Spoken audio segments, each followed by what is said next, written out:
So good to see each and every one of you here. We're back for our second round of today. We're going to right now turn it over to Glenn. He's going to give us our devotion and start us off today.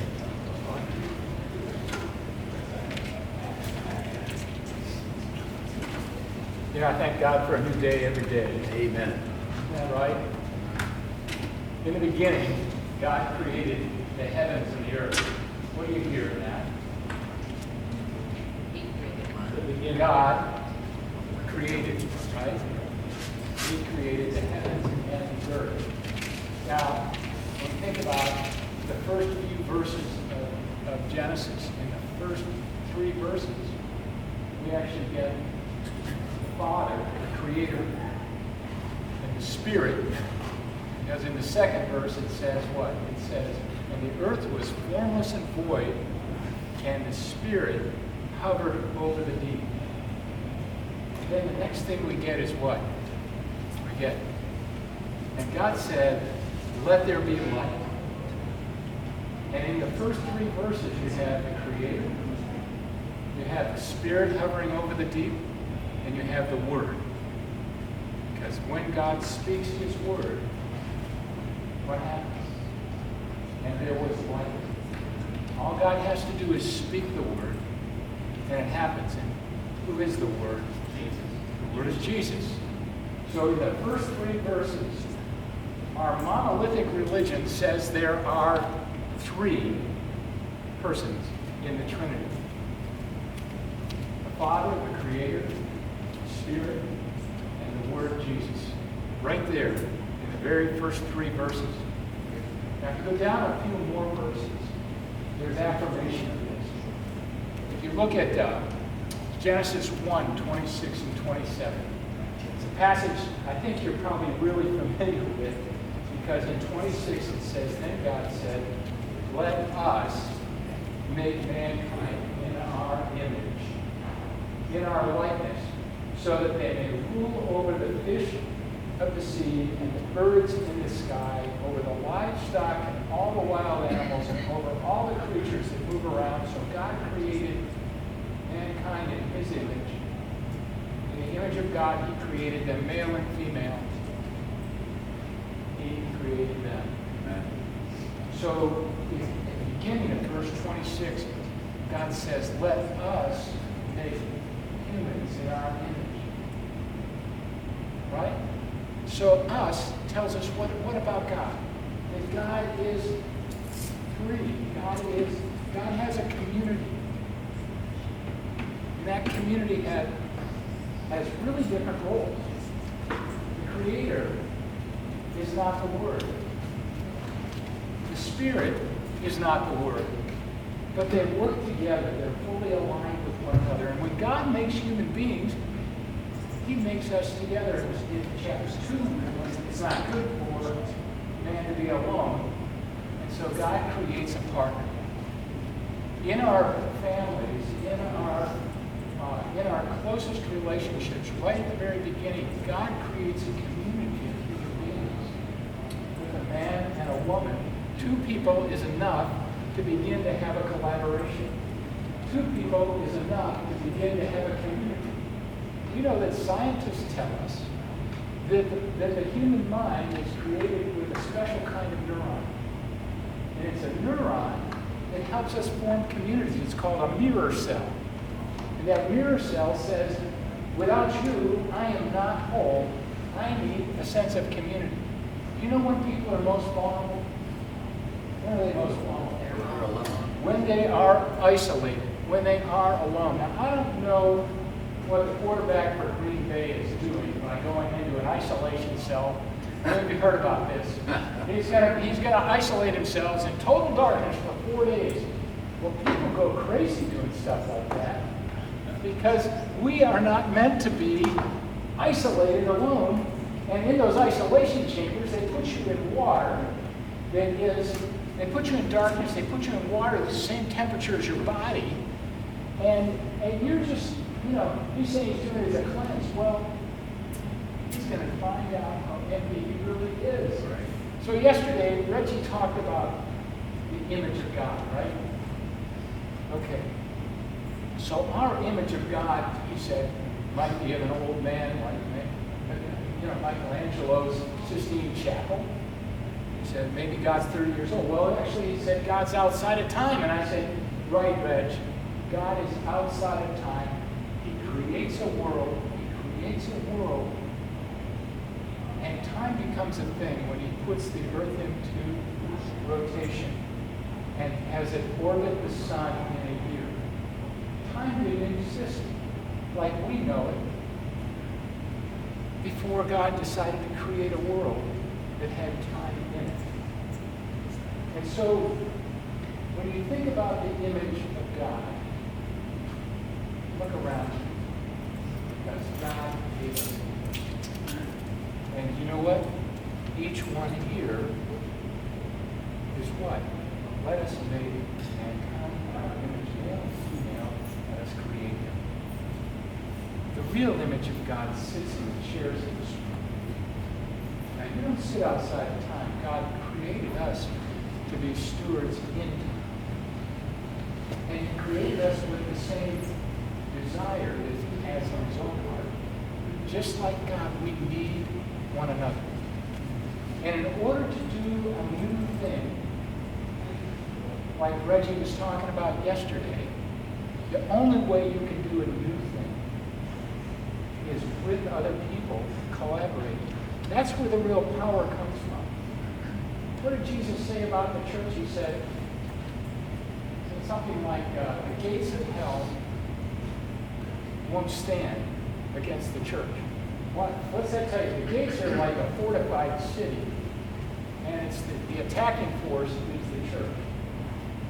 Now, he didn't say won't stand against Peter, one person. He's talking about the body of Christ. And so, as you're going through this day to day, and I know this is a real distraction behind me, try to focus in on the word. Now it's closed caption. We're getting this. Everything you're saying is going up there. Oh my gosh! I didn't even give him a script. It doesn't matter. Just whatever you say. That is confirming your word. Recording it. I love you, Connie.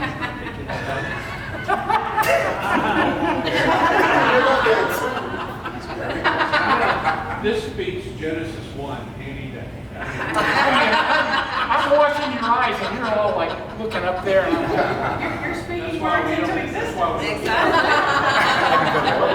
Exactly. okay. Look, Moses had Aaron. When you look around at the others who are at your table, and if you're here by yourself today, I'll come over and be with you because you need somebody to think with in the exercises we're going to be doing today. We're going to be really going very deep in the idea of collective impact. And I really want you to be thinking about people who you may want to engage, just like we did in the partnership exercise yesterday. If you can, today, remember throughout the day, I'm speaking to someone who's an eternal soul here with me today. And God has created us all in his image in order that we might work together for his glory throughout this day and throughout what we're working on. Think big. Think like Moses did when he came to the Red Sea. It looked like a dead end to everyone, but God made a way. Yeah. There may be some big issue that you haven't even dealt with yet in your group.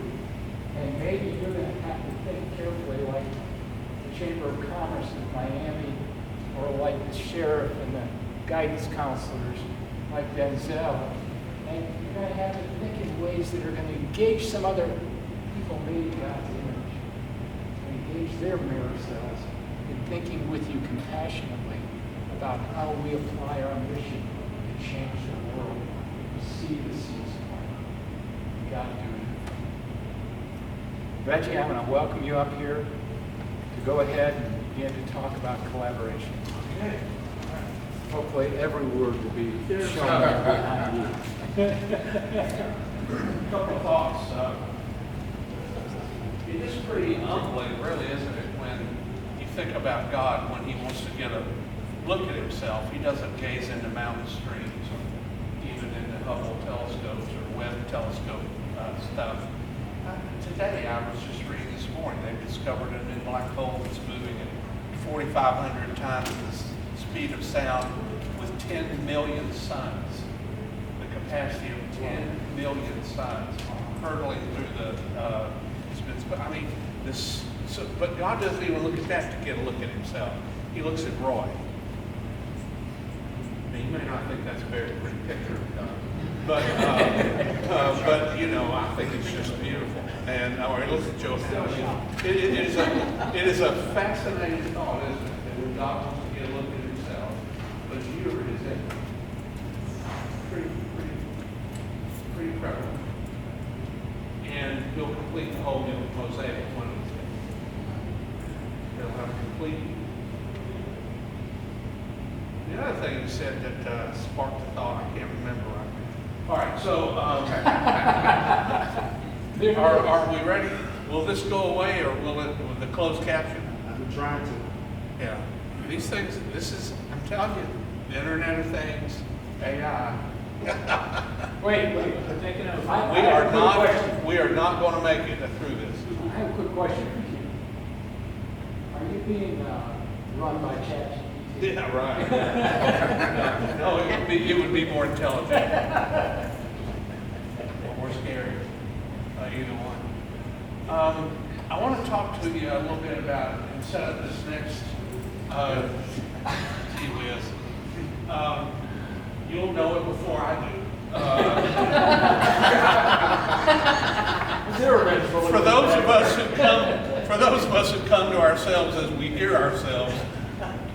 All right, so yeah, get back there and just. So you don't need to write down anything. You've already decided that. But we're going to give you everything that I'm going to talk about here. You'll have in print form. For later on and for you.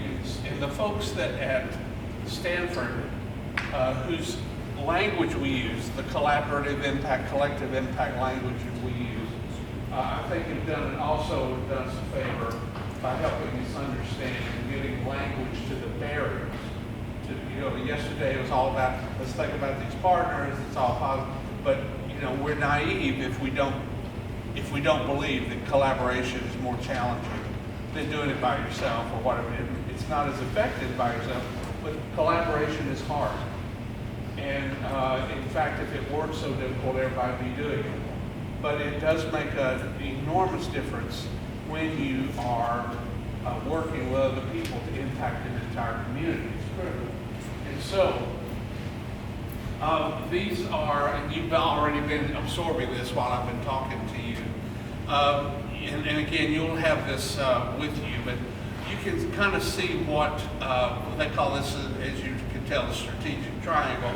And these colors are, a flow of typical projects, collaborative projects. So you start with select the right people, build sufficient levels of trust. We've been talking about that last gathering and this one. And then you get folks with a plan, and the parties agree to stuff, and then you learn and adjust along the way. Okay, this is kind of a collaborative path put in a picture form. Hey, Ed, it's good to see you. Addie, fix this, will you? I'm sick and tired of having to fight with the screen up here. But every one of these circles, including the Central Coalition, there are some unique barriers in that environment. So I don't know if I need to advance a slide, but I don't know if the machine can do that while y'all are fooling with it. I need to advance a slide.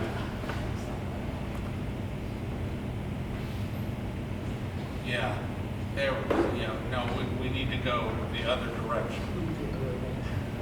Okay, no, that's fine. Stay right there.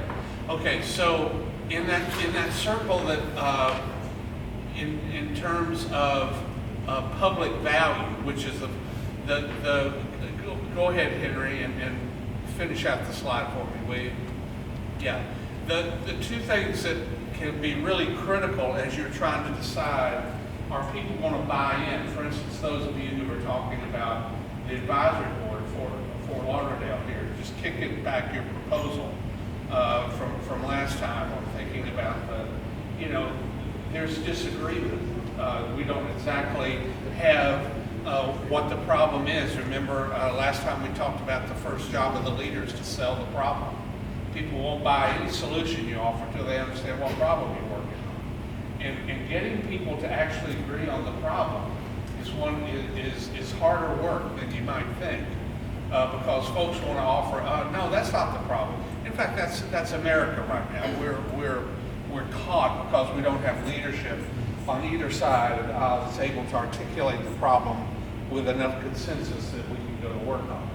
And so, and then of course disagreement on the outcomes. So that can be your issue down in that one square. Go ahead, let's hit the next one and build it on out for us, all the various. Or in legitimacy, if you have misalignment in the legitimacy, go ahead, Henry, and build the slide on, yeah. Then you're going to struggle to get the parties who you need, and this is why we talk about partnership. You need some legitimizers. I mean, there are people in every community. If Fred says we're going to work on this, people will be out there tugging on it with ropes. Finding those people and getting them on board is critical, and then getting the resources from each group. I'm working with a group right now. It seems like everybody's on board. The only person missing is the person that cuts the check. Well,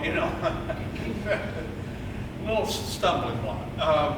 And then there's also misalignment. Sometimes let's do the next. Henry's a magnificent clicker, don't you think? I mean, everyone has a great function. I don't have enough sense to click.